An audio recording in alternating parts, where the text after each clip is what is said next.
Very, very happy to be with you this morning, and for many reasons. And I will say a lot, actually. Ambassador FIFA already shared with you, but I want you to hear it twice and 3 and 4 times, because there are so many elements we are so truly proud of. We work with you all together. I say one time, thanks to everybody who's working so hard on making the EEA work and making it having an impact on our daily lives. And then I will stop there, because I could actually spend the whole time of thanking everybody. It's huge, it's a tremendous effort, and it's extremely important. Therefore, also, I wanted to come here today to see you and to see all who are out there. I'm so glad there are so many who signed up. That shows indeed how important it is that we engage with each other and that we share and that we basically discuss most of the issues. I'll give you the elements from my speech, but I very much look forward to the questions afterwards and see if we can have a real debate. Congratulations on the premises. Premises are still very important in these hybrid times, but it's a fantastic achievement. It's very important that we have a place where we feel home and a place where we can actually nurture each other, tend to each other. This is my lesson from COVID, to be frank. It's a personal one, but it has taught me that we have to care for each other much more. And I see that also on the international states. I think democracies need to care for each other. States, nations, countries who have indeed the same values need to care for each other and reach out and constantly repeat, but also really truly live the values we share so deeply. It's important in these times. You know why, and that's why also I'm so proud. I'm proud of the European Union. I'm proud of the EEA. I'm proud of all our allies around us and further apart, who come out and speak out and vote and say and act as we feel, because that's very, very important. You know the External Action Service? I hope you all do. You know High Representative Vice President Borrell. He's my boss. I work for him. I have worked for the previous ones too. The Treaty of Lisbon tells us that the EAS is in charge of all the relationship with what we call third partners, third actors. I don't like third. I don't like 1, 2nd, 3rd, 4th. We are one family, right? But it's true that internationally, in all our relations with our partners and friends, to keep that all together and have also the strategic view and approach and work, that's basically set in the treaty as being the work of the External Action Service. And I'm very proud that we have a special department in the External Action Service dealing, what we call it West Europe as such. There are some other partners also sort of reflected in the division, but this is very much focused on the work we do together under the EEA. I'm very proud of that. And I always tell my colleagues who deal with countries afar, partners far away, look at what we do with our immediate family members. Immediate family. I talk about a family. And this is not about a partnership with one country far away. You understand why I don't use names of countries. You understand that. But I always say, look at what we have right inside us, inside the 30-member family of the EEA. And look how unique that is, which is true. It's absolutely unique. And it's not easy to explain why it is so unique, because you easily get into the structures and the setup and the meetings and the reports and the text. And that somehow, then that's when people already switch off. But you really, really, in our daily lives, you can see, you can feel it. And you have to feel what it means to be a member of that family. So now I'm getting a little bit carried away. I'm going to go back again to where the work is being done on a daily basis. Before doing so, I will take a few points from my excellent speech, by the way. I will share it with you. It's made by the team. Thank you so much. But it's really great in terms of what does it mean to have that broader platform of cooperation amongst us. You know, it's not just EU as such. It's not just a single market. The ambassador mentioned it. It's not just the freedoms we know so well. But we look far beyond that. We have research, we have technological development, environment, culture, all these aspects we share so deeply. And then we have a very deep spirit of solidarity. Very deep one. I will come back to COVID because I think it was a very good example. But through the grants, the EEA and Norway grants, I should say, we truly work on the reduction of social and economic disparities in the EEA and on the support of a free and vibrant civil society and justice, fairness. That's really what we stand for. That's broader than the single market per se, but the single market obviously encapsulated all of that very deeply. For me, the single market is the best foreign policy tool you can have. That sounds strange for people who work on the internal market. But frankly, this is, for me, you know, I'm a foreign policy animal, of course. I use it always as an example and a point of reference, and I think we should all do this as such. We have 30 members who know why the EEA is a success story and why this actually should be transmitted, as you wish, across the globe. The EEA also, I have here a point on the fact that you obviously know very well our relations today with the United Kingdom. Also, what was decided in terms of our relations with Switzerland. Then you see that the EEA is a very strong reference point. Again, it always comes back in the discussions why it is so important. The pandemic was mentioned. And I want to add to what Ambassador Fife said. We worked very, very closely, very strongly together to prioritize the health of our citizens, to implement all the tools we had at hand, and those we didn't have, we created them and we made it happen to fight the spread of COVID-19. That seamless supply of vital medical equipment and vaccines was absolutely crucial. You know that today in the EU we are at 71% of vaccinated citizens, double vaccinated, 71%.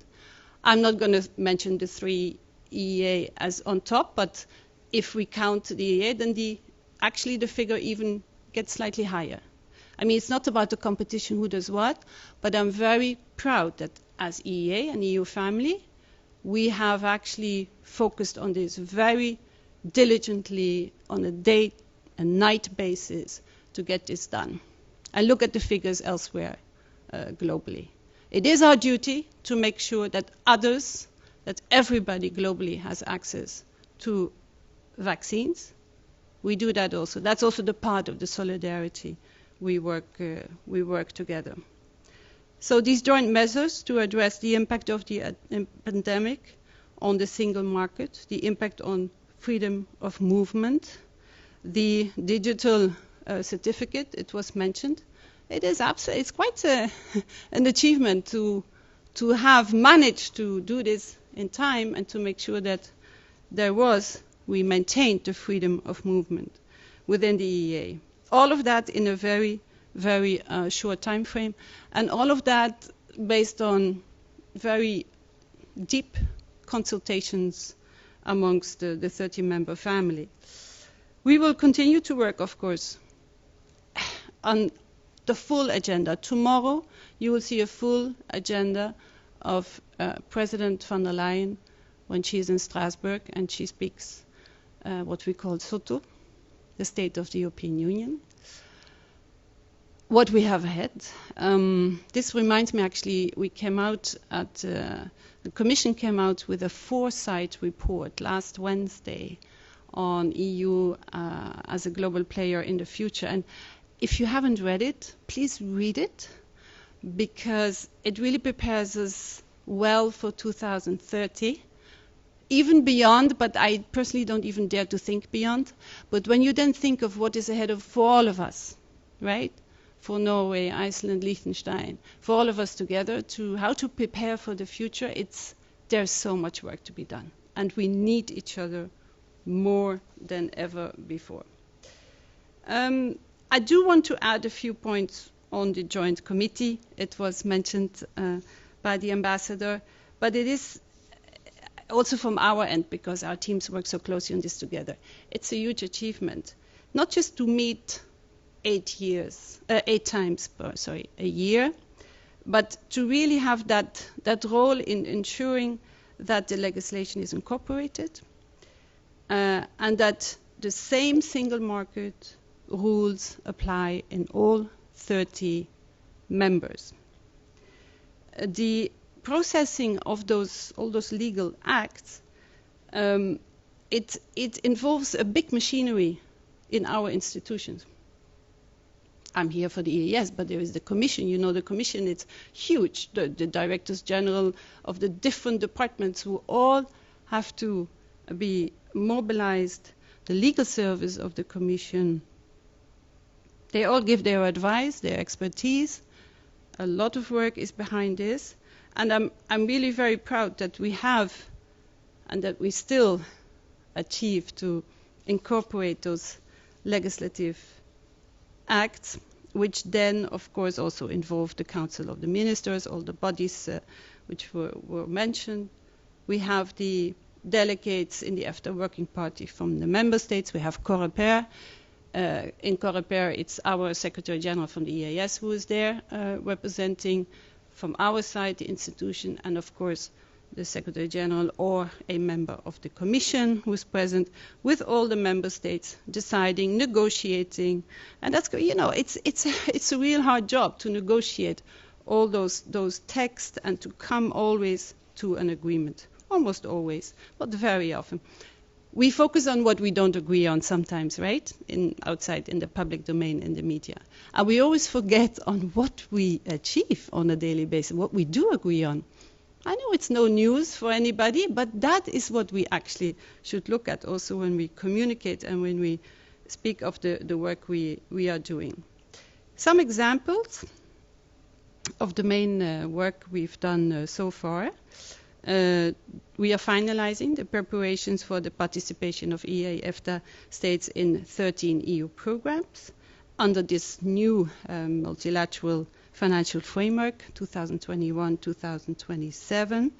And it was mentioned Horizon Europe, but I still, because I love Erasmus Plus and Horizon Europe, Creative Europe, Digital Europe, Single Market Program, European Space Program. Space, that's so exciting, you know, that we are actually going to really full-fledged on this together.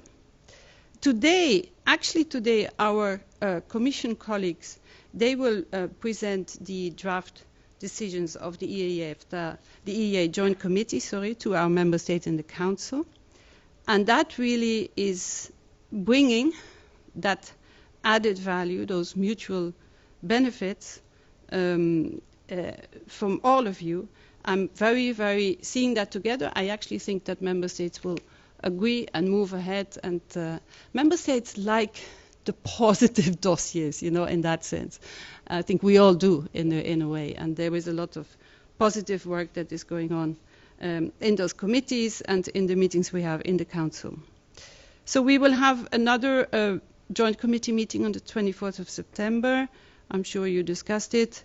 In fact, all the relevant joint committee decisions will be retroactively applicable from 1st of January this year. And already now many stakeholders from the EEA EFTA states participate in those preparatory actions and calls. We had some successes. At the end of July, we have expediently adopted by written procedure a decision concerning the recognition of qualifications of doctors of medicine, and a decision incorporating an act regarding marine equipment. Both these acts, they were very important for the EFTA side, and we treated them really as priorities. Look at the third and fourth railway packages. You may have discussed it already this morning, forgive me if you have, but now in its final stage of before adoption is a key achievement. The Joint Committee decision for incorporating regulation establishing the body of European regulators for electronic communications, BEREC, B-E-R-E-C, where we have already reached a solution to preserve the two-pillar structure, which you discussed, I'm sure, of the agreement. This is also to be expected to be adopted at the next meeting of the Joint Committee. And that will close a very long process of negotiations. It took many years. I forgot how many, but quite a lot. And then we can actually check this piece of legislation of our to-do list. As we speak today, the European Parliament is discussing the Fit for 55 package. I hope many of you know this package. It is mind-boggling. There will also be a lot of resistance, right? We know this. There's a lot of discussion around the package, but it's absolutely fantastic. And I'm very proud that the Commission got this through. A lot of work ahead with Member States and Parliament. You know, it's climate, energy, land use, transport, taxation policies. They all aim at reducing the net greenhouse gas emissions by at least 55%. That's the 55 by 2030 compared to 1990 levels. If we get this done together again, you know, the 30 of us, then we can become the first climate neutral continent by 2050. And then the European Green Deal will be a reality. Some of us are not there anymore in 2050, but still, this is what we need to work for together. This is the future. These are our responsibilities. I have a few more examples, but I will not go into it because I think you have had already quite a number of elements of how we have worked together. Financial mechanism was also mentioned. It was very good. So this all serves us so well together. We meet, every time there's a challenge, we meet it together. There are ups and downs. That's why you have diplomats, you have experts, you have people who can solve the issues when we have those cracks in the system and it doesn't always work the way we want it. I'm also glad we have politicians within the European Union, within the EEA, within all respective members who dare to stand out and say, this is good for our people, right? So I'm not a politician, thank God I'm not, but still I work with politicians every day and we have to feed them with the right information, not the fake information, but also the courage and the energy and the drive to move ahead and to preserve, not only preserve the EEA, but also make sure that it advances as long as we do. I want to thank you. I'm happy to take questions, and I wish you a great day today, and everybody out there in the audience too, a real fruitful work. Thank you very much. Thank you. Thank you so much, Angelina. Actually, it's amazing that there was a question in the chat, because I'm monitoring the chat that comes through our live stream, and it refers to the Fit for 55 before you actually mentioned it yourself. No, I know. So yeah, prepare for questions in the audience, but I will then maybe start with this question because it's referring to the Fit for 55. But actually it starts with the backlog. Backlog has been mentioned here earlier this morning. Whether the backlog might sort of hamper the Fit for 55 in order to get the 2030 goals. So both of you, if you can come up here and we'll start with this question, but then we can take more. You have to come up here, both of you. Yeah. I think we do it handheld because otherwise you may not. Yeah. Right. On the backlog, it's never good, right? this is really not okay, and we all feel this very strongly. There have been ups and downs, and there have been reasons, and I don't think we need to go institutionally into, where the biggest hiccups are today. Sometimes they're with us, sometimes they are there, they are here. That's not my point. The point is that we all know, and it's always my major speaking point, but I think everybody during the EEA Council, also when the ministers get together, we have to work on this. And exactly for the reasons which were mentioned in the chat, this could hamper future legislation, obviously, if we don't clean out the backlog. So there is a lot of work going on, and I think we are in a better place now, Ambassador, than we were perhaps a few years ago. But still, this is key, backlog. Work out the backlog for all of us. I agree. Thank you very much. Full agreement. I mean, part of the backlog is structural and natural. I mean, what the Joint Committee does is basically to internalize and domesticate a huge amount of new legislation, and it's only natural that one has to go through some procedures and motions before one gets there, and there may be, in some cases, lots of food for thought on how to best do it, etc. So there is a structural part of the backlog, but the problematic part of the backlog is when this basically constitutes a delay which may, down the road, negatively impact the internal market. So the question is what to do, because the reference to Fit for 55 is interesting in the sense that irrespective of whether something is EEA relevant or not, we're all in the same boat and wish to achieve the Paris Agreement goals and all the other things. What is extremely important, I think, on the EEA side is to follow carefully the early pre-pipeline discussions so that one does not wait to the moment where everything is ripe, where the fruit is basically falling off the tree, because you may have had the possibility of identifying the relevant issues early upstream. And I think that is possibly with regard to the huge amount of intellectual energy and political negotiations, because Angelina, you referred to the fact that there are bits and pieces of this big package which will be hotly debated, and one may have to make compromises on a number of levels to achieve those goals. But the discussion has started, and I think one of the ways of dealing with prevention of future backlogs is, of course, to follow issues early on, identify relevant topics that may deserve further study. The other problem is there is an existing backlog, and that's an issue of resources and dedication. And I know a lot has been done on both sides to do away with as much backlog as possible. All right, thank you. From the audience, yes, it's over here.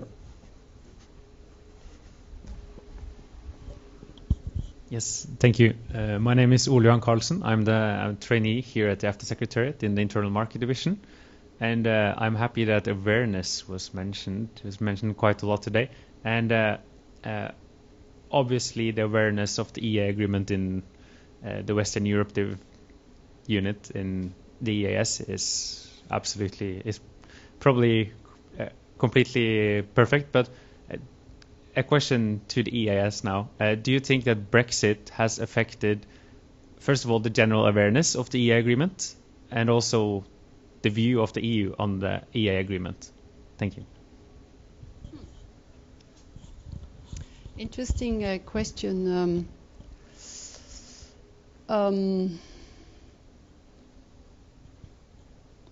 Let me put it this way, because I'm thinking while you said our division knows. Yes, true. It is. I see it very much as our task as MD Europe, and I have colleagues here who you know very well, to always at our senior management meetings. We have them now. We used to have them every day. Now it's different. It's a little bit less structured, but still always there. Even when we discuss Afghanistan, I discuss the EEA, okay? Because I find it extremely important that we have that input, and colleagues indeed have to be reminded constantly. As I was saying, colleagues who deal with the FAR. And this is our task. But what I miss so much is the debate inside the European Union as well, right? Now you had Norway elections, a lot of debates on the EEA. And I was just discussing with a colleague who deals... Okay, it's the first time we have now a managing director at Europe, and we are going to work much more internally inside the EU member states and the EEA, but we already do it with the 30, but with the 27 we are going to much more work on EEA, on what we do, on common foreign security policy in general, on all the work we do as EEAS, because there is so little awareness, and all these questions now, they are the key questions for future politicians and for future voters, right?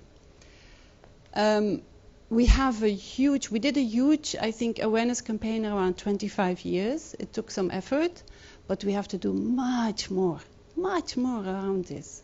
And that's why, all these, like what we do today, but we need to amplify this much more, to give much more information. So I'm very committed to that, but I take your point that not everybody lives the EEA as it should be in our institutions. There's a whole area for work to work on. Brexit has made us more aware, for sure. Brexit was very painful for the institutions and for people mostly, until today. But it has made us far more aware of why we need to preserve and defend and nurture and let it grow what we have together. You want to add something, or basically echo those words, and basically just a reflection on the fact that things that work well, and you have alluded to that, are taken for granted in a sense, and a lot of the regulatory material that goes through the EEA agreement is standard setting in response to global issues. It may have to do with anything stemming from health, safety, environmental, consumer protection issues in an ever more complex world where digital aspects of our day-to-day life have transformed societies entirely. So the question is, do we need standards? I think we all agree on that. And what we have seen is that if you do not have a common basis of common rules which are identifiable and applied the same way, what tends to happen is the building up of alternative systems for certification, equivalence, and trade and movement and all of that, which may also mean more bureaucracy. So I think there's far too much that is taken for granted because it works so well. But just ask those students who were traveling around Europe before the EEA and all those other things were put in place. There was a lot of red tape. No student today within the EEA thinks about red tape. And the list is pretty lengthy.